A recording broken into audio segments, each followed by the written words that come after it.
Hey folks, Daily Landsblog for the 26th of March 2019, and it has been a I don't want to say a tough couple of days, because to embrace other people's pain, people that you don't know, people that you read about in the news, I think is overly dramatic to talk about it in that context.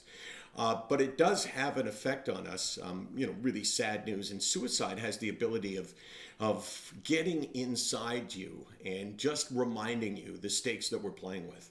So, as I talked about 2 days ago and yesterday, there were two individuals who were in Parkland at the shooting, who survived it. And there were two survivors, one still in high school, one just out of high school, who took their own lives. And that is obviously, it's horrific. I mean, it's shocking how sad that is from a million different dimensions.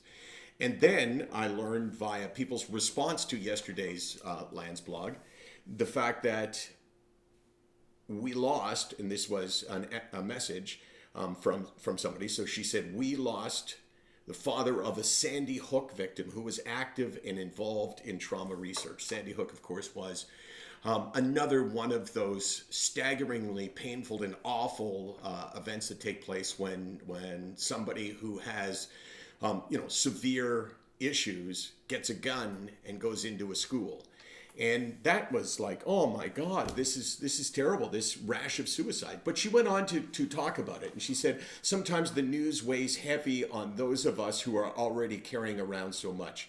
Now, this gets really painful.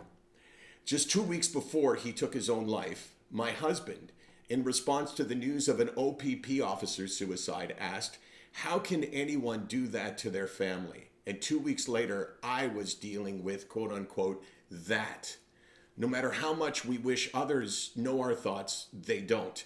Please ask for help. I read that and I thought, oh my God, there's nothing that I can say that won't sound like it's minimizing. So imagine the confusion in her husband's head, who said something to the effect of, I can't believe that person would do that. And 2 weeks later, he did that. And I remember sitting at this table with Wade Belak, and he said almost the same thing, saying, I can't believe that someone would ever take their life and do that to their family. Someone would leave their family. And I guess the lesson is suicide makes no sense until it makes sense. SickNotWeak.com, 24 hours a day, 364 days a year. We're here, obviously, because in our small way, we need to be. Man, that's an awful story.